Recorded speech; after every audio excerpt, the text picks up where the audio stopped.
آپ نے ایک واقعہ لکھا ہے، ایک آدمی تھا تو اس نے دیکھا کہ اس کے شہر کے اندر ایک بہت پرانا درخت ہے، تو لوگ اس درخت کی پوجا کرنے لگ گئے۔ اس بندے کو بڑا جلال آیا، نیک آدمی تھا، اس نے کلاڑا رکھا کندھے پہ، آج میں درخت کاٹوں گا۔ چلا گیا، جب پہنچا نا درخت کاٹنے کے لیے تو اس نے ابھی وہ چوک میں تھا کہ ایک شخص ملا اسے، اس نے کہا میں نہیں کاٹنے دوں گا۔ کہا تو کون ہے؟ میں تو کاٹوں گا۔ کہا تو نہیں نہ کرتا اس کی پوجا، دنیا کرتی ہے، تجھے کیا لگے؟ معاذ اللہ، یہ بھی وسوسہ ہے نا، تجھے کیا لگے؟ اور ذرا بحث زیادہ ہوئی تو وہ سمجھ گیا کہ یہ شیطان ہے مجھے منع کرنے والا۔ اب اس نے کیا کیا؟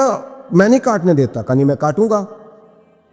بار بار دل سے خیال آتا کہ یہ شیطان لگتا ہے، لیکن وہ انسانی شکل میں تھا، بات واضح نہ ہو سکی، بحث ہو گئی، یہاں تک کہ تلخی ہوئی، تلخی آگے بڑھی تو ہاتھا پائی ہوئی۔ اس نیک آدمی نے الٹے ہاتھ سے اس شیطان کو پکڑا اور زمین پر پٹخ مارا، بچھاڑ دیا، اور کلاڑی لے کے کہنے لگا پہلے تیرا گلا کاٹوں گا پھر درخت کاٹوں گا۔ امام غزالی کہتے ہیں کہ وہ شیطان انسانی شکل میں اندر سے بولا، کہنے لگا اگر تو مجھے چھوڑ دے تو تیرا ایک فائدہ کر دیتا ہوں۔ اس نے کہا وہ کیا؟ کہنے لگا 2 دینار، روز تجھے فجر کے وقت اٹھے گا تو تیرے سرانے ملا کریں گے 2 دینار۔ درخت کاٹ کے تجھے کیا ملے گا؟ تو اس طرح کر، اس سے غریبوں کی مدد بھی کرنا، کھانا بھی، کوئی انسٹیٹیوٹ، کوئی ادارہ، کوئی جامعہ بھی بنا لینا۔ ہمیں چھیڑ کے درخت کاٹ کے، یہ بہت سارے لوگوں پہ حکومتیں ایسا کرتی ہیں، یہ مشورے دیتے ہیں مولانا آپ حکومت کے مسئلے میں نہ آئیں، آپ فنڈ لیں، آپ فلانا کام کریں، ادارہ بڑا کریں، آپ کو کیا لگے؟ اور یہ بھی ایک ترتیب ہوتی ہے۔ آپ اور بہت سارے لوگ مشورہ دیتے ہیں جی ٹھیک ہے دین کا کام زیادہ ہوگا، ادارے زیادہ بڑھیں گے، بچے زیادہ پڑھیں گے، لیکن دین کا یہ مزاج یہ ہے کہ جو غلط بات کرے اسے روکا بھی جائے اور ٹوکا بھی جائے، اسے سمجھایا بھی جائے، یہ مزاج ہے دین۔ اس بندے کے اندر لالچ بیدار ہو گیا، اس نے کہا بات تو ٹھیک ہے، اور پھر اندر نیا وسوسہ آیا کہ درخت کاٹ دوں گا تو بندے کل کسی اور کو پوجنے لگ جائیں گے، تو پیسوں کا فائدہ، غریبوں کی مدد ہوگی، فلاں نیکی ہوگی، فلاں خیر ہوگا، فلاں ویلفیئر ایسوسیشن بن جائے گی۔ گھر جا کے واپس چلا گیا، چھوڑ دیا، درخت کاٹنے کا ارادہ ختم۔ واپس گیا نا گھر، رات کو سویا، سویرے اٹھا تو 2 دینار پڑے تھے، بڑا راضی ہوا، کچھ کھایا، کچھ کھلایا، کچھ رکھا، کچھ بانٹا۔ اگلے دن پھر اٹھا تو پھر 2 دینار پڑے تھے، کچھ کھایا، کچھ کھلایا، کچھ بانٹا، کچھ لوگوں میں تقسیم کیا۔ 5-6 دن تو پیسے آتے رہے، 7ویں دن اٹھا تو کوئی شے نہیں تھی، 8ویں دن پھر کوئی نہیں تھی، 9ویں دن پھر کوئی شے نہیں۔ اب پھر کلاڑا اٹھا لیا، میں درخت کاٹوں گا۔ پھر چوک میں گیا، پھر شیطان انسانی شکل میں، اب پھر گفتگو ہوئی، میں کاٹوں گا۔ اس نے کہا اب نہیں تو کاٹ سکتا، میں لڑوں گا۔ کہ تو اب لڑ بھی نہیں سکتا۔ اب جب گتھم گتھا ہوئے، ہاتھا پائی ہوئے، جھگڑا ہوا تو شیطان نے پکڑ کے نہ الٹے ہاتھ سے زمین پہ دے مارا، 2-3 تھپڑ اس شخص کے ہاتھ پہ دیے، کلاڑا چھین، چل دوڑ جا۔ اب وہ کہنے لگا سچ بتا تو ہے کون؟ کہنے لگا میں شیطان ہوں۔ تو کہا ابھی 1 ہفتہ پہلے میں نے تجھے بچھاڑ دیا تھا، آج تو طاقت کہاں سے لایا؟ اس نے کہا میری طاقت اتنی ہے، تیری ختم ہو گئی ہے، میرے اندر قوت اتنی ہے، تیرے اندر ختم ہو گئی۔ کہا کیوں؟ تو شیطان کہنے لگا جب تو 1 ہفتہ پہلے آیا تھا تو رضا الہی کے لیے آیا تھا، آج تو اس لیے آیا ہے، اس لیے آج تو آیا ہے کہ تجھے 2 دینار نہیں ملے۔ آج تیری جنگ دیناروں کی ہے، آج تیرا رٹا دیناروں کا امت مسلمہ کے ساتھ، اس لیے خدائی طاقتیں معاذ اللہ روٹھ گئی ہیں کہ ان کا رٹا دیناروں کا ہے، ان کا جھگڑا دیناروں کا ہے۔ صحابہ کرام علیہم رضوان کا رٹے دیناروں کے نہیں تھے، وہ دین کے ساتھ مخلص تھے، تو جس میدان میں نعرہ لگاتے تھے اللہ کی مدد ان کے شامل حال ہو جاتی، انہیں کہیں پسپائی نظر۔ میرے جیسے خطیب روزانہ تقریریں کرتے، سالوں بیت گئے، انقلاب نہیں۔ کیوں؟ اس لیے کہ رٹا جب تک ذات کا ہوتا ہے انقلاب نہیں آتا، جب ذات الہی اور رضا الہی سامنے ہوتی ہے پھر اس میں اخلاص ہوتا ہے، تو پھر اس کی تاثیر ہوتی ہے، پھر اثر بن کے جملے دلوں میں اتر ہے۔ اس لیے حضور نے فرمایا ہے کہ اللہ نہ تمہاری جیب دیکھتا ہے نہ چہرہ دیکھتا ہے، وَلَٰكِن يَنظُرُ إِلَىٰ قُلُوبِكُمْ، وہ جب دیکھتا ہے تمہارے دل دیکھتا ہے۔ جب انسان راضی بالرضا رہنے لگتا ہے نا، پھر وہ ہر روز نماز پڑھ کے تکلیف نہیں اسے ہوتی، پھر روز درود شریف پڑھ کے وہ یہ نہیں کہتا کہ چلو 2-4 چھٹیاں بھی کر لیں، پھر روزانہ تلاوت کر کے اسے کہیں دقت محسوس نہیں ہوتی، چونکہ اب وہ چاہتا ہے کہ جس حال میں میرا رب رسول مجھے رکھیں گے، جو حکم دیں گے، میں نے اس سے کوئی تنگی محسوس نہیں کرنی، میں نے اس کے مطابق چلنا۔ اور قرآن مجید نے ایک نیا انداز اختیار کیا سورہ مائدہ کے اندر، اس کی آیت نمبر 119 ہے۔ اللہ کریم نے فرمایا رضی اللہ عنہم ورضوا عنہ، صحابہ کی بات ہو رہی ہے، فرمایا وہ اللہ سے راضی ہے اور اللہ ان سے راضی ہے۔ حضرت سیدنا موسیٰ علیہ السلام نے عرض کی کوہ طور پہ جا کے، مولا میری قوم پوچھتی ہے کہ کوئی ایسا کام بتا جو ہم کریں تو ہم سے راضی ہو جائے۔ حضرت موسیٰ کی قوم کا خیال تھا کہ تہجد کا حکم آئے گا تو پڑھیں گے، صدقات کا حکم آئے گا تو دیں گے، جہاد کی بات ہوگی تو کریں گے۔ کچھ جو نیک لوگ تھے ان میں سے انہوں نے یہ پیغام دیا کہ مالک ہمیں بتائے کہ وہ کس کام پہ راضی ہوتا ہے، ہم وہ کام کریں تاکہ اللہ ہم سے راضی ہو جائے۔ حضرت موسیٰ کلیم کہتے ہیں میں نے عرض کی مولا میری قوم پوچھتی ہے کہ کون سا ایسا کام کریں کہ تو راضی ہو جائے، تو رب کریم نے ارشاد فرمایا موسیٰ کہتے میرا خیال تھا کوئی لسٹ ملے گی، لیکن مالک نے ایک جملہ کہا، ایک جملہ، اور تفسیروں کے دریا بہا دیے۔ عرش کے مالک نے فرمایا موسیٰ ان سے کہو جا کے کہ وہ مجھ سے راضی ہو جائے، میں ان سے راضی ہو جاؤں گا، مجھ سے راضی ہو جائے۔ بندے اللہ سے راضی یہ نہیں راضی ہوتے۔ امام غزالی سے کسی نے پوچھا تھا، امام غزالی سے، کہ حضور اللہ کا بندے سے راضی ہونا کمال ہے یا بندے کا اللہ سے راضی ہونا کمال ہے؟ تو امام غزالی مسکرائے، فرمانے لگے رب تو بڑا ہی مہربان ہے، وہ تو بڑی جلدی راضی ہو جاتا ہے۔ وہ تو مسجد میں آ کے توبہ کرے تو اللہ راضی، کسی یتیم کے سر پہ ہاتھ پھیرو تو اللہ راضی، وہ تو کسی اندھے کو رستہ دکھایا تو اللہ راضی ہو گیا، وہ تو طوائف نے کتے کو پانی پلایا تو اللہ۔ امام صاحب فرمانے لگے یہ بندہ ہے جو اللہ سے راضی نہیں ہوتا، جس کے پاس اولاد نہیں وہ کہتا ہے چلو ایک بیٹی مل جائے تو میں راضی ہوں، بیٹی مل گئی تو کہتا اب ایک بیٹا بھی ملے تو پھر راضی ہوں، پھر کہتا ہے یہ دونوں اچھی تعلیم حاصل کر لیں تو پھر میں راضی ہوں، پھر کہتا ہے یہ بہت زیادہ پیسے کمائے تو پھر میں راضی ہوں۔ بہرحال راضی ہوتا، لیکن جو راضی ہو جاتا ہے نا، اللہ اکبر، جو اللہ سے راضی سکھی بڑا رہتا ہے، سکون میں بڑا رہتا ہے، مطمئن بڑا رہتا ہے، جو سمجھ لیتا ہے نا کہ جو میرے رب نے بہتر سمجھا وہ میرے اللہ نے مجھے۔ میں کبھی کبھی سوچتا ہوں کہ یار حضرت بلال حبشی نے کوئی عہدہ نہیں مانگا ساری زندگی، انہوں نے نہیں کہا مجھے بھی ایک صوبے کا گورنر بناؤ میری بھی خدمات ہے، مجھے بھی وزیر خزانہ بناؤ میرا بھی کچھ بنتا ہے۔ ایک دفعہ نہیں کہا سیدنا بلال حبشی رضی اللہ تعالیٰ عنہ نے کہ میری بھی کوئی ڈیوٹی ایسی ہونی چاہیے کہ مجھے چلو سپہ سالار ہی بنا دیا جائے۔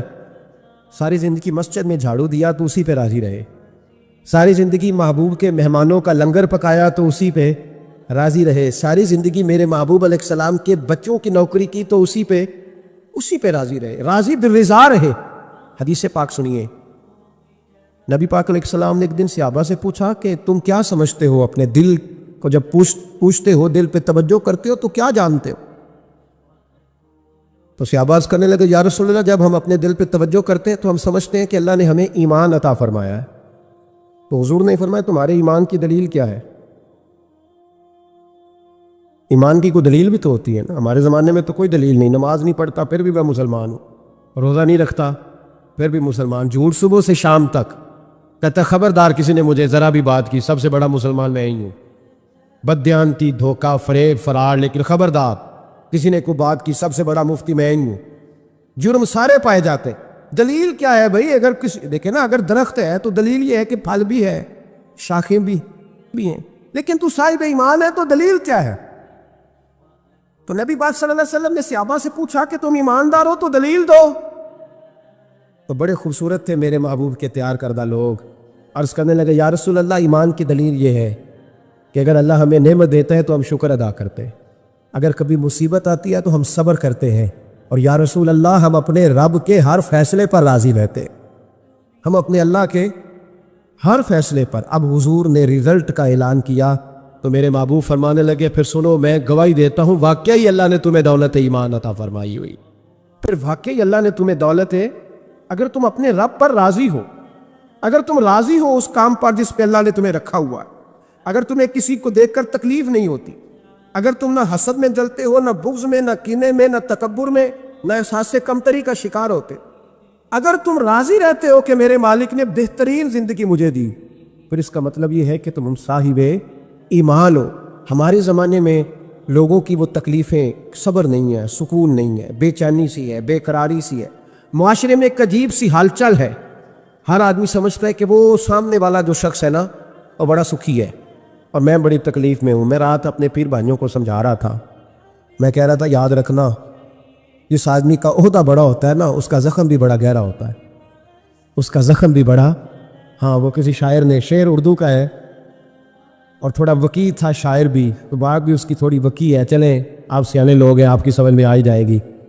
اس نے کہا تھا کہ ہجوم غم میں بھی توہین نے ضبط غم نہ ہوئی، ہجوم غم میں بھی توہین نے ضبط غم نہ ہوئی، ہم اس احتیاط سے روئے کہ آنکھ نم نہ ہوئی.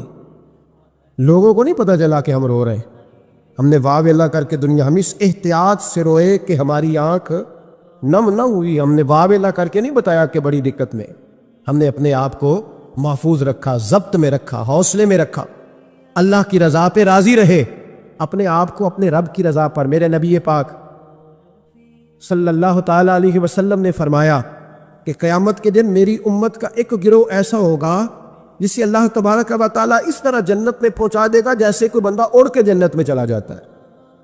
وہ جب جنت میں پہنچیں گے نا تو فرشتے ان سے پوچھیں گے تم نے حساب دیا؟ کہیں گے ہمیں تو پتہ ہی نہیں حساب کیا ہے. پل صراط سے گزرے، کہیں گے خبر ہی نہیں پل صراط کہاں ہے. تو یہاں کیسے آ گئے؟ کہیں گے اللہ کے فضل سے، اللہ کے فضل سے. تو کہا بتاؤ تو صحیح تمہاری نیکی کیا تھی؟ تو کہیں گے دو باتیں تھیں. ایک تو ہم اللہ کے حلال کو حلال جانتے تھے، رب کے حرام کو حرام جانتے تھے، اور دوسرا یہ تھا کہ ہم اللہ کے ہر فیصلے پہ راضی رہتے تھے.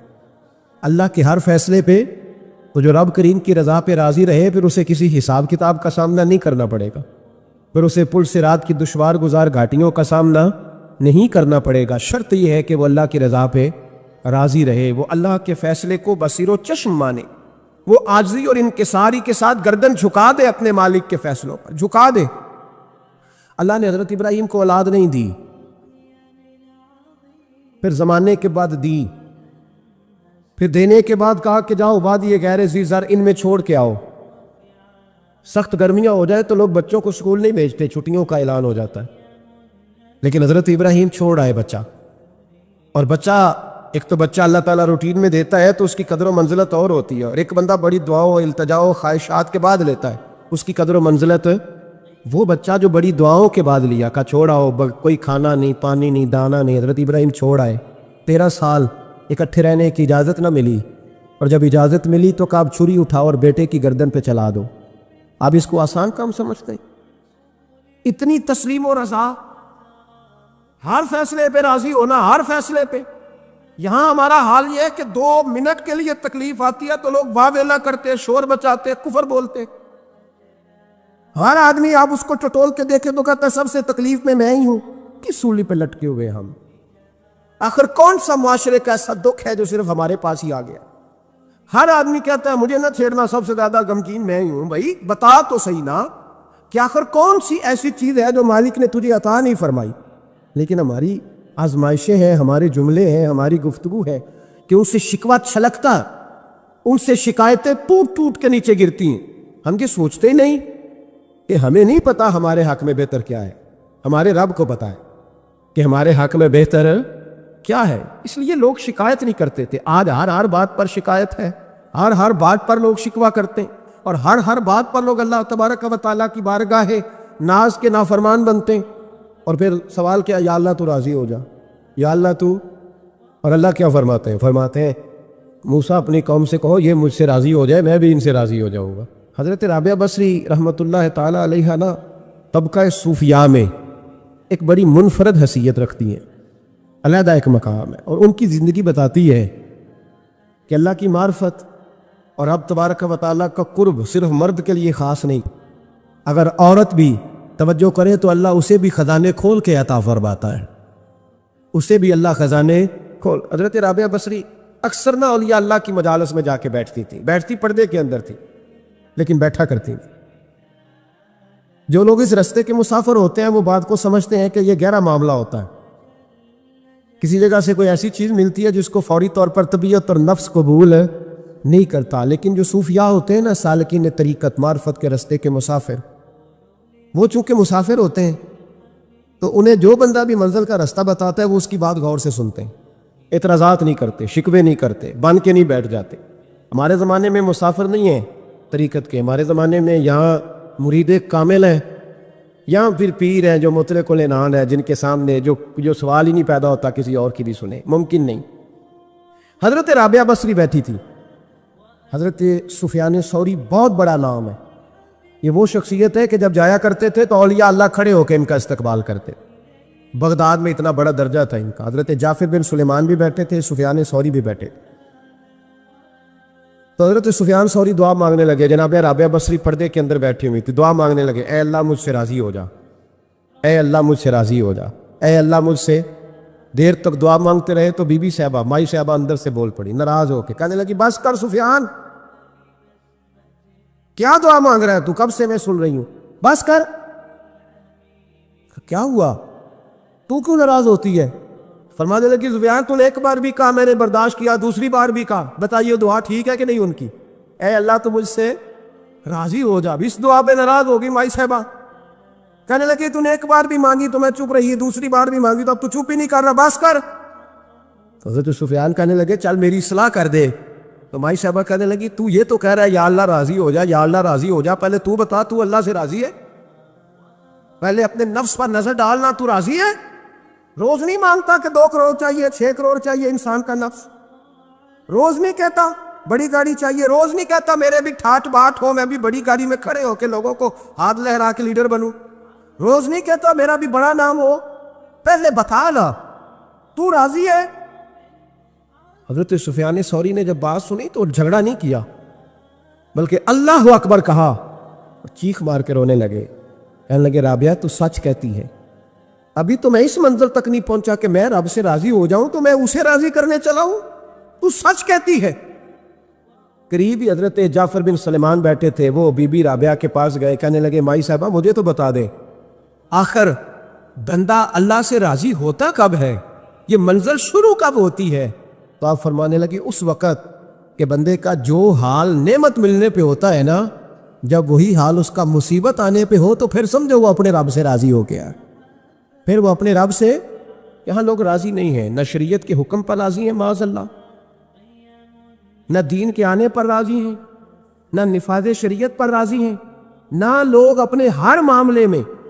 دیکھیں نا کبھی کبھی تکلیف ہوتی ہے، کئی دفعہ لوگ بات پوچھنے آتے ہیں تو دل کرتا ہے انہیں ڈانٹ جھڑک دیں گے، طلاق کا مسئلہ پوچھنے کے لیے لوگ عالم کے پاس آ جائیں گے، طلاق کا مسئلہ پوچھنے۔ سوال یہ ہے کہ تو نے شادی سے پہلے کسی عالم سے رابطہ کیا تھا کہ مجھے بتائے بیوی کے حقوق کیا ہیں، اس کے ساتھ وقت گزارنا ہے میں نے تو کس طرح کے حقوق میں نے ادا کرنے ہیں، شریعت مجھے کیا حکم کرتی ہے؟ پوچھا تھا کسی عالم سے؟ دین کی ضرورت پڑی تو دین کے پاس آئے، لیکن دین کو عمل کرنے کے لیے کبھی حاصل ہے؟ ضرورت پڑی تو آ گئے، حاجت ہوئی تو آ گئے، طبیعت لگی تو آ گئے۔ میں درجنوں بار کہہ چکا ہوں کہ جب کسی آدمی کے پاس لاکھوں روپیہ ہوتا ہے تو کسی پیر کے پاس نہیں جاتا کہ حضرت صاحب بڑے پیسے ہیں بتائیں شکر کیسے ادا کروں، لیکن جب ذرا دقت آتی ہے، حالات خراب ہوتے ہیں تو ہر پیر کا دروازہ کھٹکھٹاتا ہے، کہتا کوئی تعویذ دے دے۔ تو بتا جب تیرا دین کے ساتھ صرف تکلیف کا رشتہ ہے تو راضی بالرضا کب ہوگا؟ کب تو راضی ہوگا اپنے رب کے معاملات میں؟ کب تو راضی ہوگا؟ کئی دفعہ طبیعت میں تکلیف ہوتی ہے، وہ حضرت صاحب حالات بڑے خراب ہوئے، پہلے آپ نے تعویذ دیا تھا تو صحیح ہو گیا، اب پھر خراب ہے میں دوبارہ آ گیا، تو دل کرتا ہے ان سے کہنے سے کہ یار ہمارے ساتھ تمہارا رشتہ خراب حالاتوں کا ہی ہے، کبھی صحیح حالاتوں میں بھی آؤ نا، بڑے خوش حالات میں بھی آؤ کہ اب حالات بڑے اچھے ہیں، ہم حاضر ہیں، کوئی حکم کرے۔ خدا را راضی بالرضا رہنا سیکھے۔ انس بن مالک رضی اللہ تعالیٰ عنہ کہتے ہیں 10 سال حضور کی بارگاہ میں رہا، 10 سال، اور 10 سال میں نے حضور کے گھر میں نوکری کی، کہتے ہیں نبی پاک نے کبھی مجھے اف تک نہیں کہا۔ ہمارا اپنا بچہ جو ہوتا ہے نا بیٹا، اور 10 دنوں میں شاید سینکڑوں دفعہ سن لے یہ کیا کیا ہے وہ کیا، کہتے ہیں 10 سال حضور نے مجھے، کہتے ہیں میں نے ایک دن بڑا نقصان کر دیا، کوئی بڑی چیز مجھ سے ٹوٹ گئی، بڑا نقصان ہو گیا، تو فرماتے ہیں کہ نبی پاک صلی اللہ علیہ وسلم کی ایک زوجہ محترمہ مجھ پر جلال کرنے لگی، اور ان کا جلال بالکل بجا تھا، ان کا غصہ بالکل ٹھیک تھا، اس لیے کہ میں نے واقعی بڑا نقصان کیا تھا۔ کہتے ہیں وہ جب جلال کرنے لگی نا تو محبوب تشریف لائے، کیا ہوا؟ کہا یا رسول اللہ یہ دیکھیں اس نے کتنی بڑی چیز توڑ دی۔ تو کہتے ہیں میرا خیال تھا کہ یہاں سے بھی مجھے ڈانٹ پڑنی ہے اور پڑنی چاہیے بھی، اس لیے کہ میں نے آج بڑا نقصان کیا ہے۔ لیکن کہتے ہیں محبوب میرے قریب آئے اور میرے کندھے پہ ہاتھ رکھا، زوجہ جلال میں تھی تو محبوب نے کیا خوبصورت جملہ کہا، ساری سوچ ہی بدلتی، فرمانے لگے اس کو نہ ڈانٹ، اس چیز کا ٹوٹنا میرے رب کی رضا تھی تو چیز ٹوٹ گئی ہے، یہ میرے رب کی رضا تھی تو یہ چیز اب یہ غریب ہے اس کا دل نہ توڑ، وہ ٹوٹ گیا، وہ جو ہونا تھا سو ہو گیا، اب چھوڑ، یہ میرے اللہ کی اس چیز کا اتنی دیر رہنا ہی ہمارے حق میں بہتر تھا، تو ٹوٹ گئی تو ختم۔ کہتے بڑا جلال تھا محبوب کی زوجہ کو، لیکن انہوں نے جب بات سنی تو پھر مصطفیٰ کریم کا گھرانہ، پھر حضور کی ازواج پاک مومنوں کی مائیں، کہتے ہیں اسی وقت وہ بیٹھیں اور انہوں نے میری طرف بڑی شفقت کی نظروں سے دیکھا اور ان کے غصے کو میں نے پیار میں بدلتے دیکھا۔ بھائی یاد رکھو، اللہ کی رضا، پھر اس وقت 2-4 لاکھ کے لیے لوگوں کو ہارٹ اٹیک نہیں ہوتا، پھر 20-25 ہزار کے لیے بلڈ پریشر اپ ڈاؤن نہیں ہوتا جب بندہ اللہ کی رضا پہ راضی رہنے لگتا، پھر چھوٹی چھوٹی باتیں اس کے لیے سہانے روح نہیں بنتی، پھر ذرا ذرا سی بات اسے تکلیف نہیں دیتی۔ جب وہ اللہ تعالیٰ کی رضا پر راضی ہونے کا عادی ہو جاتا ہے تو پھر یہ چیزیں اس کے لیے باعث آزمائش۔ بنی اسرائیل میں ایک شخص تھا، امام غزالی رحمۃ اللہ علیہ فرماتے ہیں اس کا دل چاہا کہ پتہ تو کروں جنت میں میرا پڑوسی کون ہوگا۔ اس کو خواب میں بتایا گیا کہ فلاں بن فلاں تیرا جنت میں پڑوسی ہے۔ اب یہ بڑا عابد تھا، زاہد تھا، عبادت گزار تھا، پرہیزگار، بڑا نیک تھا، بڑا پرہیزگار۔ یہ سفر کر کے اس کے پاس گیا، اس کو جا کے کہنے لگا میں تیرا مہمان نہ بن جاؤں 2-3 دن کا بن جاؤ؟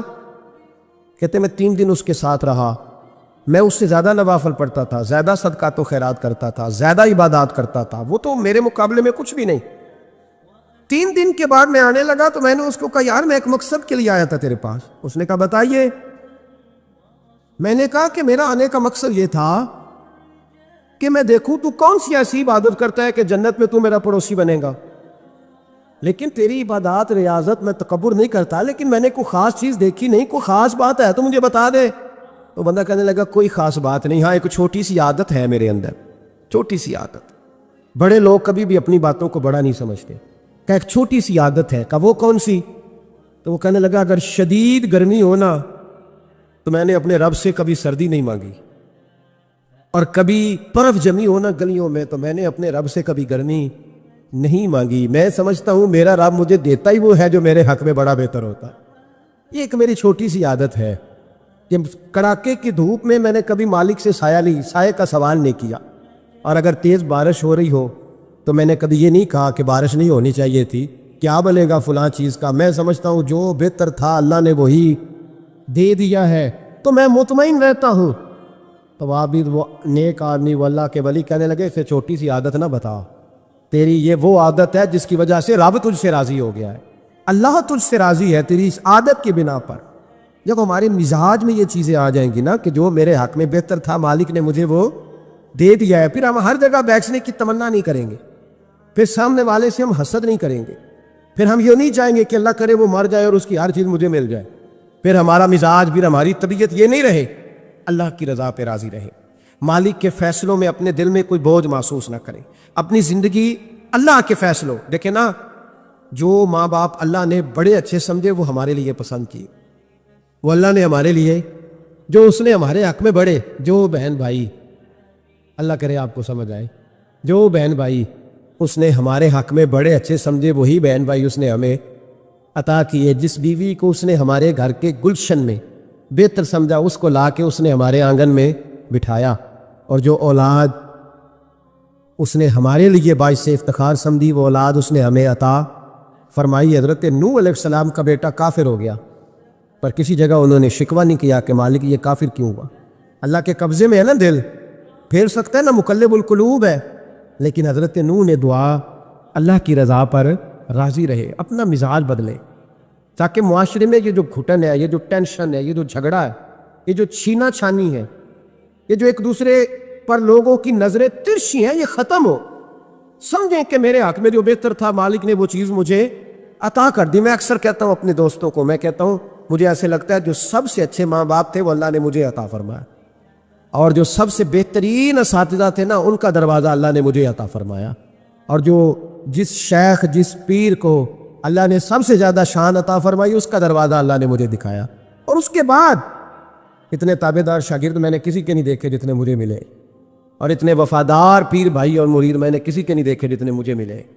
میں اس بات پر، اور میں بات اس لیے نہیں کر رہا، میں آپ کو دل کی گہرائی سے بات بتا رہا ہوں کہ یہ عنوان زندگی ہے، یہ روح زندگی ہے۔ میں کبھی کبھی بڑے ناز کے ساتھ سجدہ شکر ادا کرتا ہوں کہ ایک بہت بڑا خوش نصیب شخص ہوں۔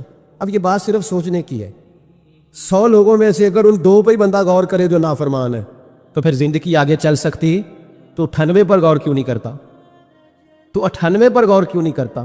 اگر کسی شخص کے ساتھ تیرے 20 سال گزرے اور تو صرف اس ایک دن کو یاد رکھے جس دن میں اس نے تکلیف دی تھی تو پھر یہ تیری زیادتی ہے۔ تو باقی ان دنوں کو کیوں نہیں یاد رکھتا جن دنوں میں اس کے تیرے ساتھ محبت والا معاملہ فرمایا، خدمت والا، راضی بالرضا کا مزاج بنائے، یہ مسلمان کے ایمان کا حسن ہے، یہ مسلمان کے کردار کا کمال ہے، یہ مسلمان کی سوچ کا بلند معیار ہے، یہ مسلمان کا اعلیٰ مقام ہے۔ حضرت عبداللہ ابن عمر کا بیٹا بیمار ہو گیا، بڑے پیارے ہوتے ہیں نا بیٹے، آپ بڑے پریشان تھے، شدید پریشان۔ صحابہ کہتے ہیں ہم نے آپ کو بڑی تکلیف میں دیکھا، کبھی اس حکیم کے پاس، کبھی اس حکیم کے پاس، کبھی اس جگہ، کبھی اس جگہ۔ کچھ دنوں کے بعد بیٹا انتقال کر گیا، لیکن کہتے ہیں جب ہم تعزیت کے لیے گئے تو ہم نے ان کے چہرے پر بہت ساری سکون کو، بہت ساری راحت کو دیکھا۔ بیٹا انتقال کر گیا، جب وہ بیمار تھا تو پریشان تھے، اب جب انتقال کر گیا تو سکون میں۔ تو کہتے ہیں ہم نے ان سے سوال کیا کہ حضور اس وقت آپ پریشان تھے، انتقال کے بعد تو لوگ زیادہ پریشان ہوتے ہیں، اب آپ سکون میں ہیں۔ تو آپ فرمانے لگے جب تک میری ڈیوٹی تھی میں پریشان تھا، خدمت کر رہا تھا، نوکری کر رہا تھا، اب میں اسے اس کے پاس چھوڑ آیا ہوں جو مجھ سے بہت زیادہ اس کا خیال رکھنے والا ہے، جو مجھ سے کئی ہزار گنا بڑھ کے اس پر توجہ کرنے والا ہے۔ اب مجھے پریشانی، اب میرا قریب مجھ سے کہیں بڑھ کر اس کا خیال رکھے گا، اسے سکون دے گا، اسے راحت دے گا، اور میں اپنے رب کے فیصلے پر بڑا راضی ہوں۔ اس نے جو بہتر سمجھا اس نے میرے حق میں وہ فیصلہ۔ حضرت ابن وقاص رضی اللہ تعالیٰ عنہ بڑے مستجاب الدعوات بزرگ تھے، مستجاب الدعوات۔ حضرت عبداللہ بن صائب رضی اللہ تعالیٰ عنہ فرماتے میں حج کرنے گیا تو میں طواف وداع کرنے گیا، حج کا آخری رکن ہوتا ہے، پس آتا ہے نا آفاقی حاجی تو طواف وداع کرتا۔ کہتے جب میں طواف وداع کرنے گیا تو طواف وداع کے موقع پر میں نے دیکھا کہ جتنا رش حجر اسود کے پاس ہے اتنا ہی حضرت ابن وقاص کے پاس بھی ہے۔ شاید سمجھ نہیں آئی آپ کو میری بات۔ حجر اسود کے پاس بہت بڑا رش ہوتا ہے، ہر آدمی کی خواہش ہوتی ہے بوسہ لینے کی، جتنے لوگ وہاں کھڑے تھے اتنے ہی لوگ حضرت سیدنا ابن وقاص رضی اللہ تعالیٰ عنہ کے پاس بھی کھڑے تھے۔ تو کہتے مجھے تعجب ہوا، عبداللہ بن صائب کہتے میں بھی ان کے پاس جا کے بیٹھ گیا تو میں نے دیکھا کہ وہ نابینا ہے، آنکھوں سے نظر نہیں آتا، لوگ ان کے پاس دعائیں کرانے آ رہے ہیں، اور فرماتے میں نے عجیب حال دیکھا، بیمار ترین شخص ان کے سامنے آ کے بیٹھا، حضور میرے لیے دعا کر دیں۔ تو فرماتے انہوں نے دعا کے لیے ہاتھ اٹھایا تو وہیں اسی وقت میں نے دیکھا اللہ نے اس بندے کو شفا کا فرمان۔ میں نے دیکھا مقروض دعا کرا رہے ہیں، بیمار، بے اولاد، جو بھی دعا ان سے کراتا اللہ اس کی حاجت کو پورا فرما دیتا۔ حضرت عبداللہ بن صائب کہتے ہیں میں شام تک بیٹھا رہا، ہر نماز کے بعد رش ہوتا میں دیکھتا رہا، فرماتے ہیں شام ہو گئی، لوگ دعائیں کرا کے چلے گئے۔ جب مغرب کا وقت ہوا تو نابینا تھے، وہ بھی مجھ سے کہنے لگے عبداللہ ساری دنیا نے دعائیں کرائی ہیں، تو نے نہیں کرانی؟ تو صبح سے بیٹھا ہے بس دیکھے ہی جا رہا ہے، تو نے نہیں کوئی دعا کرانی؟ تو کہتے ہیں میں نے کہا حضور میں نے دعا نہیں کرانی، ایک سوال پوچھنا ہے۔ تو فرمانے لگے پوچھو۔ تو میں نے کہا حضور سارا زمانہ جو دعا کراتا ہے اور اللہ آپ کی قبول کرتا ہے، تو ایک دعا آپ اپنے لیے بھی کر لیں، اللہ آپ کو آنکھیں عطا فرما دے۔ مالک جو قبول کر رہا ہے تو ایک کر لے اپنے لیے بھی۔ میں گڈی تے ہتھ ڈور سجن دے، وہ جنج رکھے اونج رہنا ہے، وہ جنج رکھے اونج رہنا ہے، واجب نہیں جے وچ شریعت مندہ قسم لو کہنے لگے ایک دعا اپنے لیے بھی کر لے۔ کہتے ہیں جب میں نے یہ کہا تو بن وقاص رو پڑے، اتنا روئے کہ ان کی ہج کی